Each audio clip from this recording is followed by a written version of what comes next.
American Art, History, and Culture at the Idle Museum of American Indian and Western Art in Indianapolis. And if you've ever gone there to see their installations, it's a wonderful institution. Couldn't be a better place, I think.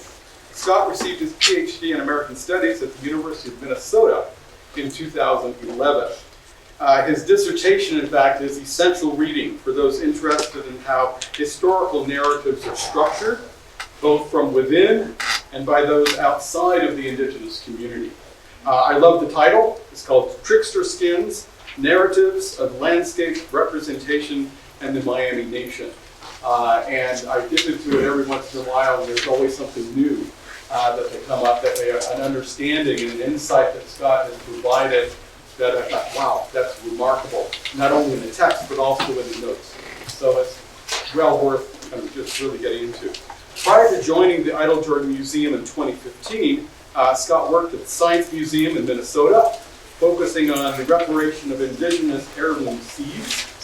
He also taught courses in Native American and museum studies in Macalester College. So he's well-rounded and greatly highly versed individual. In addition to his key role in the revitalization of Myaamia ribbonwork, the topic of his presentation is indeed. Well, since the early 1990s, Scott has also been involved in the revitalization of the Myaamia language. Please join me in welcoming Scott Shoemaker.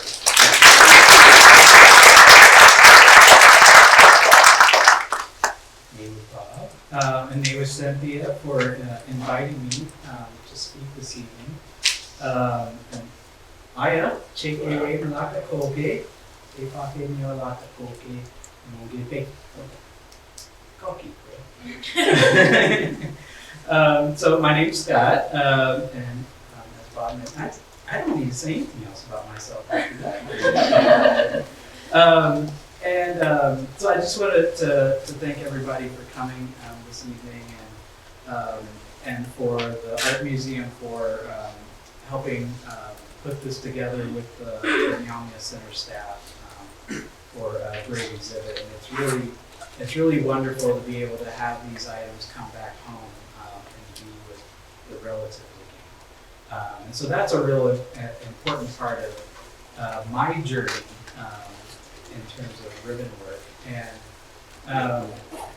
And so the word for ribbon, peepankišaapiikahkia, basically means like a flat cord. And David Costa can correct me. Is that, yeah. So when you think about that, we also, when we talk about our stories, this is sort of the end of our storytelling season. Has anybody heard the Spring Coopers yet? They're probably coming out soon, but you have? Okay. And so when we talk about those stories, we talk about them, you pick up a cord or the thread. And so I like to think about sort of my story in terms of ribbon work is a part of the cord of all of our stories about ribbon work. So that cord is, parts of that have become unraveled over time, but it's also something that continues to grow and we add to over time as well. So it connects the past with the present and makes room for the future. So that's something that my involvement in language revitalization has really impacted my journey. Well, it's kind of coincided with my journey in terms of learning about ribbon work. I'm still learning. So my first exposure to ribbon work was through old family photos. So this is one of my relatives, Scott Shoemaker, wearing beautiful wearing blanket or wearing skirts, or wrap skirt, sorry, and a wearing blanket wrapped around her, just encrusted with ribbon work. But when I was growing up, I asked my grandfather. I didn't see anybody wearing anything like this in the community. And so, well, why don't we wear those anymore? What happened to those? And I said, well, we had to sell a lot of these things when he was younger. So when he was younger, he remembered older people wearing some of these things, but he didn't really know what actually had happened to And then it wasn't until I had seen these moccasins at a local museum in Indiana that it just like struck me. Like I had to do this. I had to figure out how to do this. I just thought it was amazing. And I was only like 13 years old when this happened. I'm not that much older now. So I found what little I could find, and there really, at that moment, there really wasn't much out there that had been written that was publicly accessible around ribbon work. There were a couple articles here and there.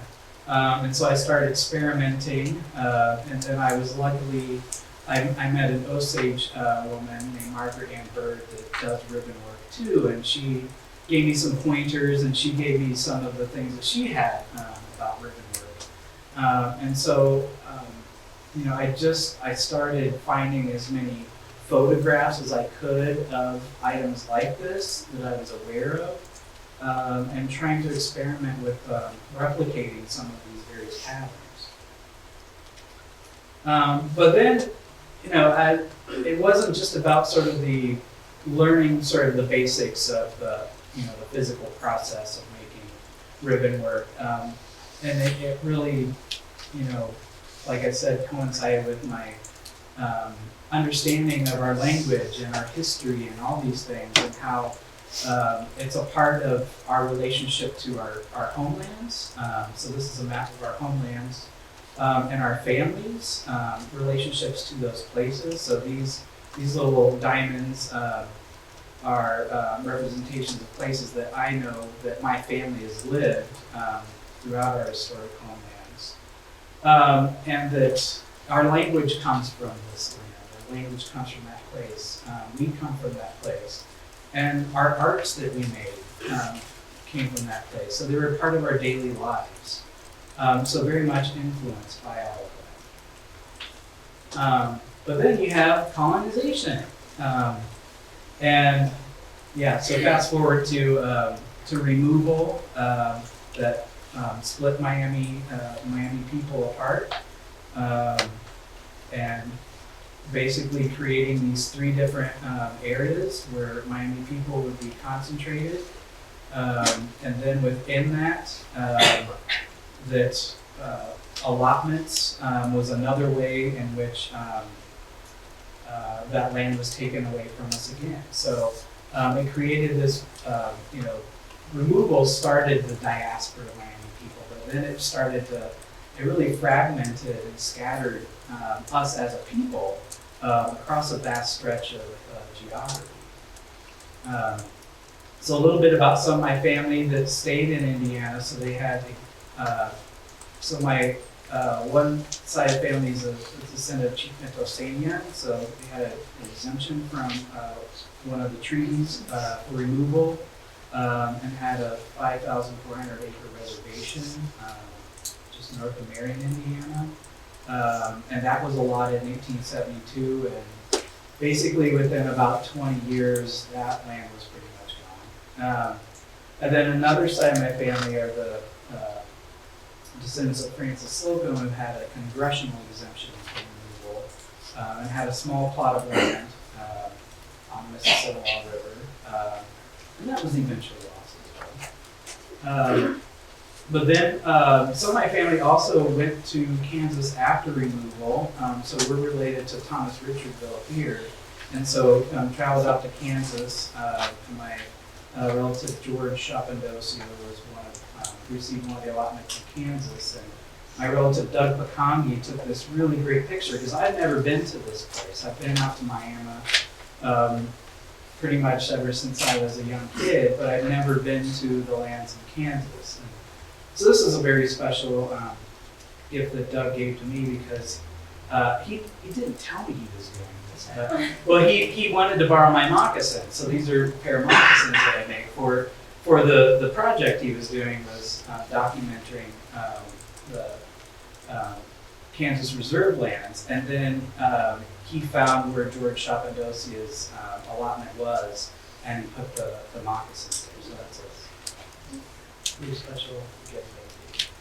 And then, yeah, and then our relatives out in Oklahoma too. So, by the early 20th century, Miami people weren't just scattered here, but were scattered beyond that.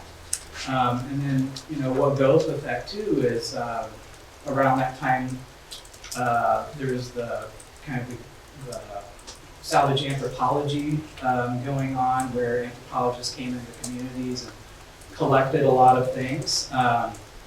They collected, ironically, they collected a lot of things that are very useful to us now. And so, but those things became very scattered again, very far from us. So for our, like ribbon work and all those other material culture things, they're all over the place, especially within the United States, but then beyond the United States. So some of those are from that kind of salvage anthropology era of the late 19th, early 20th century, but some of those are from the earliest interactions with the colonial entity, such as France. So there's some things in France as well, and the British Museum. And so I like to think about sort of the language and these things in a similar sort of way, in terms of, again, they're spread out to all these different places, far from us. We didn't know, in most cases, we didn't know they even existed. And, I'm sure a lot of people here are familiar with the story of our language revitalization, but that it was labeled as extinct, and that what's interesting is that after those last one speakers died, that we thought that, when I was growing up, I didn't think that there would be a chance that that language would ever come back. But then folks like Daryl Baldwin, I'm not claiming you, Daryl Baldwin, David Austin were able to find all these like amazing documents that go back hundreds of years, and our language is very well documented. And we've been able to make it a part of our everyday lives once again. So, I didn't grow up having a language, but my daughters, the words that my daughters first heard when they were born was in the language.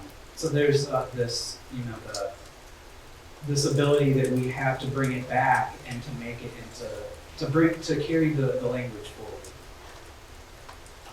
forward. And so these are some examples of some of those things that that are scattered in those different museum collections. So as I mentioned, some of those earlier ones went to France, and I was just having a conversation earlier about there's probably lots of different collections in Europe that have Miami-related items. Some of them haven't been cataloged or properly identified. But ribbon work itself really stems from, again, like I said, it's about our relationship to place and the art that we make that stems from living in a place. And so these are painted hides, and these are abstract representations of important spiritual beings, and I'll talk a little bit more about that. But again, sort of the geometric abstraction is very rooted very far back, long before European colonization. And again, sort of the colors, some of the colors, red and the blacks being predominant in that. These are some bags. And so these are collected from our relatives, the Illinois, who speak a very similar language. And so not only in sort of like the painting on hides, it's also a lot of these geometric abstract forms are done in textiles. So the top and the bottom, there's two examples for a ho-chunk and Potawatomi bag that are in the exhibit. And so you can see, these sort of like diamond shapes and other things within that. And these are similar items that our ancestors also produced. We just don't have known examples of them. So a bulrush mat. Again, you can see sort of the diamond shapes within that. and then another woven bag. This one's made out of commercial yarn, so it's very vibrant yarn, but it's still done in a similar technique to these older bags. So ribbons really came into this region in the late 1700s, and these are two of the earliest images that were that represent Miami people wearing clothing decorated in ribbon work. And so ribbons, they were silk ribbons, mainly from France, but I think other parts of Europe. I don't know a lot about sort of that earlier history with those. But the ribbons initially would be sewn down in just sort of kind of like strips. But I think that you can kind of see on this one, the artist I think had a hard time trying to paint ribbon work and sort of the shimmering effect that it has. I think it was a decent attempt. And this was done by James Otto Lewis in 1826. And then this one's done by George Winter about 10 years later, and he just painted like just simple strips. But I'm pretty certain that those were actual ribbon work on those. And then pretty much that early period in the 19th century up until kind of the mid to late 19th century is like this blossoming of ribbon work. And there's just so many exquisite items that were made during this period. And I think, when we think of just how people would dress for special occasions and would always wear their best for different things, and the love and care that family members put into making these things to dress their relatives well. And so with these images, you can see just the diversity of patterns that you get. And most of them are based upon just the simple diamond, and then doing it in different ways with different layers of colors. So essentially, the ribbons are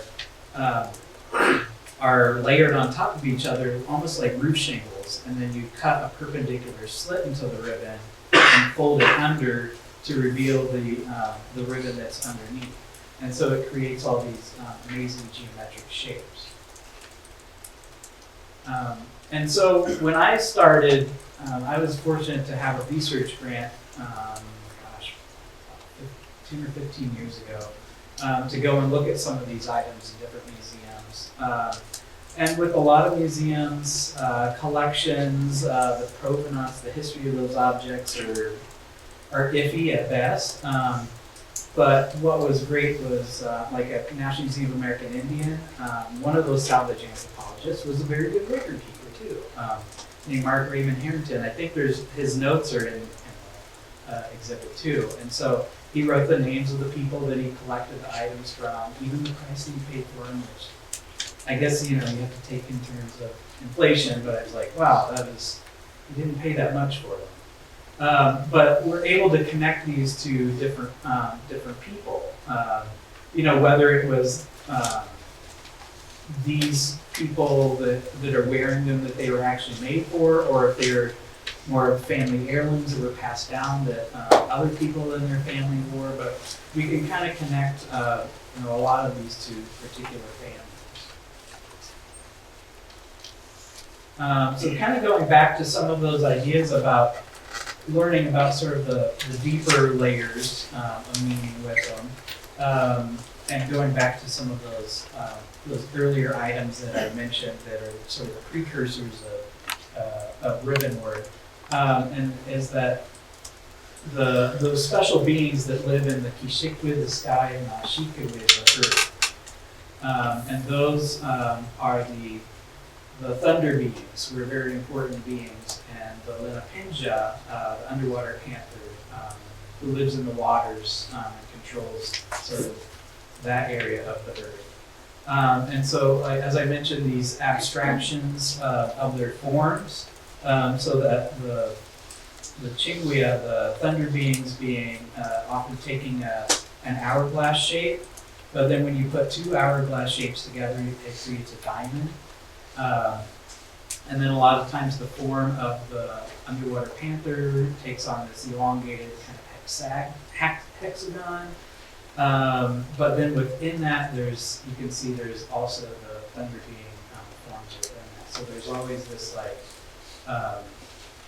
play between the earth and the sky within those. So if we just take sort of that basic diamond, and it's interesting, like when I look at other related tribes, I mean, it's not just, I'd like to think it's just Myaamians that, maybe we started it, but a lot of related tribes in our region, Delawares, Shawnees, Potawatomis, Kickapoos, have very similar ribbon work, but for me, when I look at Myaami items, this sort of like more elongated diamond seems to be more predominant in the Myaami items. And so you can stretch that diamond in one direction to create this pattern. You can elongate it even farther. You put four together, then you think that there's that play between the positive and the negative space as well. And that's one of those effects that ribbon work has, is that it shifts your eye to focus back and forth between the positive and the negative. That gives it this almost like this energy movement about it. And so you take these two patterns and you put them together. And I really like this quote from a Meskwaki artist saying that's art. It's just like two things that might seem different and might seem separate, but then it reveals this third, kind of level or layer that you didn't, it was there, but isn't revealed until you put it together. And so these are just some examples. I'll share some examples of some of the things that I've done. And so like I said, I started with kind of like replicating certain patterns, but then just sort of, because I really wanted to understand how they're made, for one thing, because some of these are incredibly complex because there's different layers of colors within the same sort of line. So you can kind of see it alternates from red to white within that pattern. And then this was a pair of leggings that when I visited the Milwaukee Public Museum, which is where they are, I instantly was like, I've seen those in an old photo, and I couldn't place what it was, and then lo and behold, it was from this photograph. And it's like, oh my gosh, it's Peter Bundy's leggings. And so some of that is I integrate some of those patterns to honor those family, those people in my family associated. And then just sort of, this is a pattern that, this is an incredibly complex pattern in lots of different ways. It's my favorite one. And it's just, I just love it.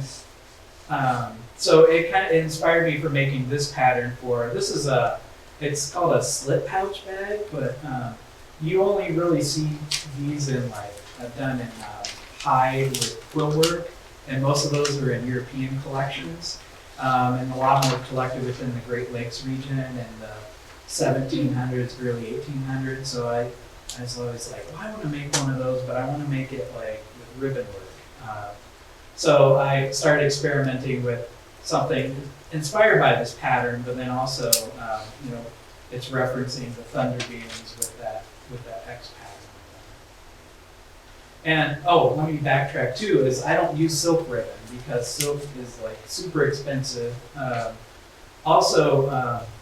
There's from my experience in working with some of these items, that silk is very fragile too, especially some of the silk, it's called weighted silk, and so they would actually add heavy metals to it because it would make it more expensive, even though it wasn't necessarily better. But those weighted silk shatter easily. And so generally most people that do ribbon work use a form of taffeta. The best one is It's called moire taffeta, and it's like vintage French from like the 1940s. And you get at this like fancy haberdashery in Manhattan that all my Osage friends are like, you gotta go there. I gotta go one day. But they're like, that's the Osage ribbon mecca. But I just basically go to the fabric store, or it's been hard getting stuff at the fabric store now too. So I order things online. So I use rayon taffeta or acetate. And you can buy it in ribbon form, but I just buy it as like a yard good and I cut it and make the ribbons myself. It's much cheaper that way. And making things for community members, for special occasions, for milestones in their life. So for somebody's wedding, somebody's wedding over there, Haley's wedding, made this hair bow for her. And some elders in the community asked me to make them some moccasins, and a very special elder asked me to make those for her, and she wanted to be buried. Again, sort of bringing that ribbon work as a part of our everyday lives again, and making it, a special part to celebrate those things about people's lives. And then becoming a parent, starting to make different things that I didn't really think about. There's lots of things you don't think about before you're a parent. And so one of those things. So these are some little moccasins that I made for my daughter when she received her Myaamia name. And so that was something very special that I wanted to make for her. And then my second daughter, when she was born, I had a friend when I was living up in Minnesota that he's Ojibwe and Oneida, and his son was a few years old, and he had wanted to make a cradleboard for him when he was born, but there wasn't anybody in the community there in the Twin Cities area that knew how to make cradleboards, and so he did a whole like GoFundMe project called the Cradleboard Project, which was great, and then started working with community members and teaching people how to make cradleboards, and so he was very generous with his time and helped me make the board itself. And then Katrina Mitten, who's another Myaamia artist that does amazing beadwork, she did the beadwork on here. So this is kind of our collaborative piece. And then I did the ribbon work on here. I didn't get it all done until she was maybe 4 or 5 months old, and she didn't like being in the cradle. She was only in it one time, and she was just like, and he was like, you gotta put them in there as soon as they're born, and they get used to it. So, for my grandchildren.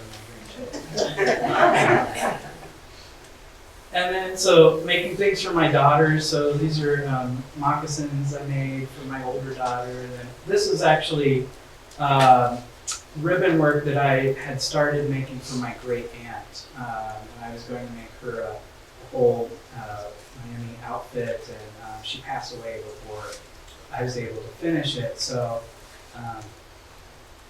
that was very important to.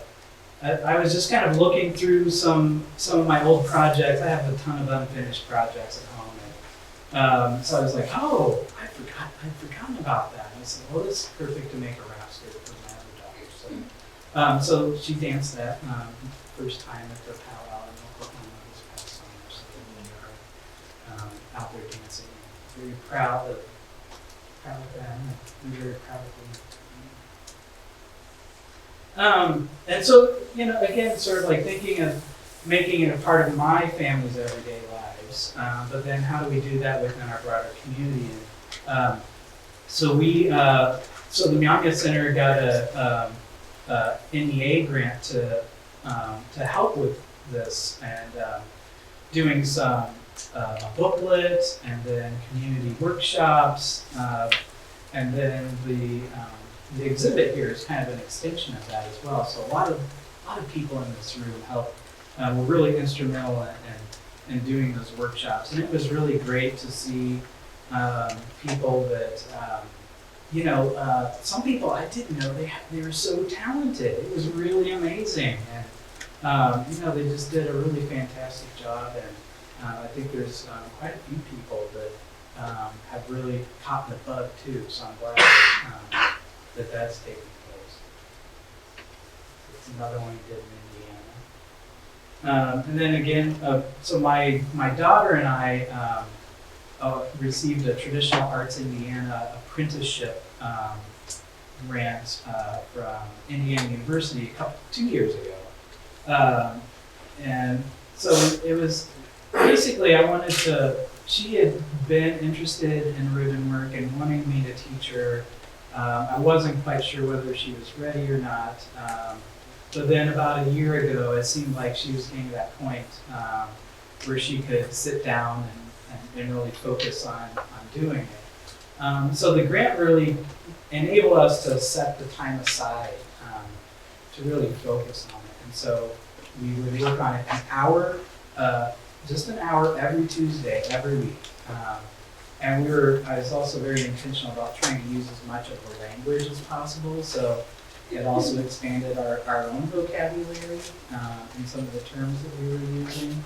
And then she won first place in the kids category at our first annual art show down in Myaamia this past summer. So she was really proud. So thinking about sort of kind of going back to that, the thread of ribbon work and all of that, and that we're splicing those new pieces into the present part of that. And so I'm really looking forward to where my daughter's generation and the future generations take it in the future, and how they carry that.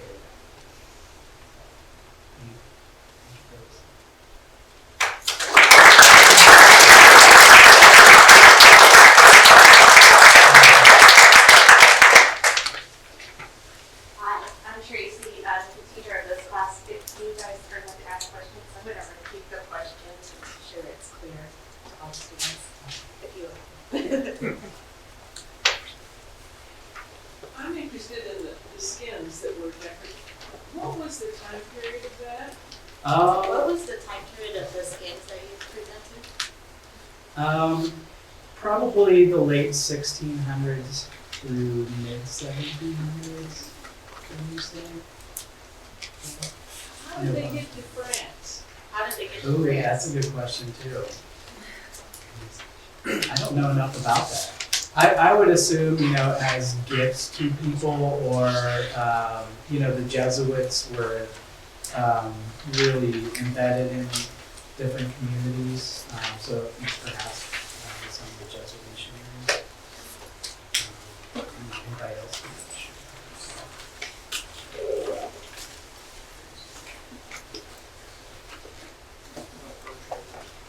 Fur traders is possible too, yeah. And then I think, like European aristocrats would come and, do travels throughout North America, and so they would collect things as well. So, yeah, I don't know if there's that much of the provenance on those writings. So a lot of it's just kind of. So the museum that has them would have sell when they receive more. They may, but they may not know that they have them. So.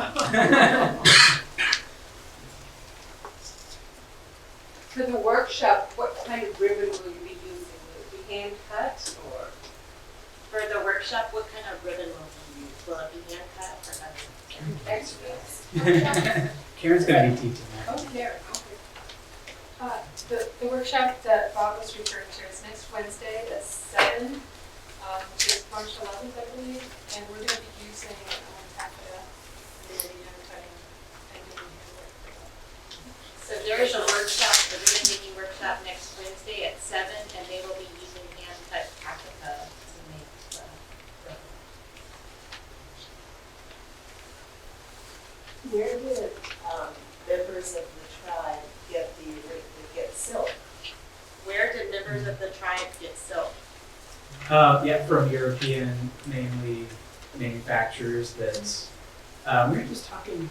Yeah, we were talking earlier about like, I don't know enough of the history, but I think there, in terms of there was like a surplus of ribbon, and I think like, once the ribbons kind of got into the fur trade circulation, that people gravitated towards it, and that's one other thing I didn't say about too is, the vast majority of the people making ribbon were women artists. So I didn't acknowledge that either, and so I think that's women's involvement in the fur trade is something that's not really thought about. And they're very, thinking of having a role in what good we're coming in.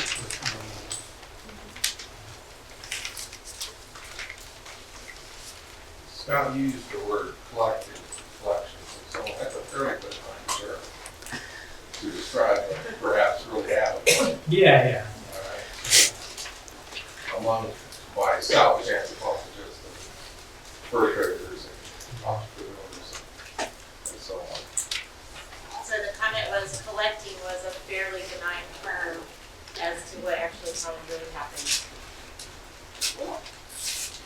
Especially when you think about the conditions under which people have to sell certain things. Right. I noticed the predominance of red, black, and white, and I wonder if those colors are representative of, they have another meaning for directions or other things, or if they were just the most available. So the question was, the question was there's a predominance of red, black, and white. Do those colors have other meanings or relationships to anything that you know of? And then some of the other colors are like a royal blue and a light blue and a pale yellow, but the light blue and the pale yellow are used kind of sparingly. And I don't know, I feel like we need to do some more kind of digging on that. And I know with other related communities that there's certain colors that are represent clans, and others that represent the earth and the sky, and other colors that represent direction. So it's probably all of those things. But yeah, it's very interesting when the Miami ones are very, almost exclusively those particular colors, and the whole world.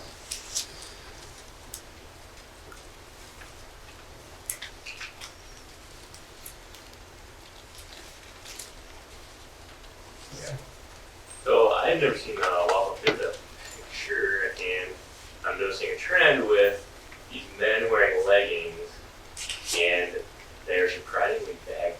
What is the deal? What is the deal with the wearing of these leggings? That the scheme among those three men that you showed, all three of them have pretty baggy, long leggings. Yeah.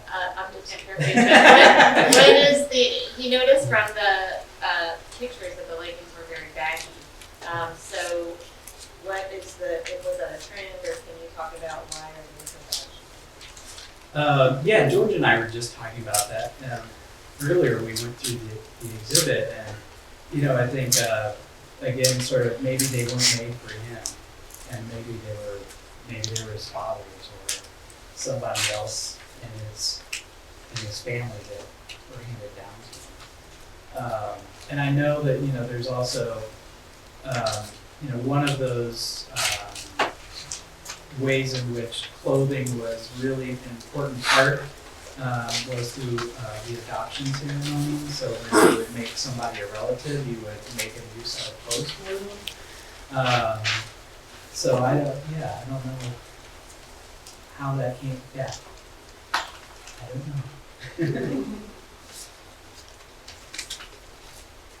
Scott, did the Anoka ribbon work predate what happened further east? The example. I'm sorry, Ms. So, Did the Noga ribbon work predate further east? being on the western edges of Myaamia. I don't really know. I mean, there's examples of Peoria Ribbonwork at the National Museum of American Indian, and they look very similar to the Myaamia too. So I think just because we're so closely related, that there's so much sharing in America.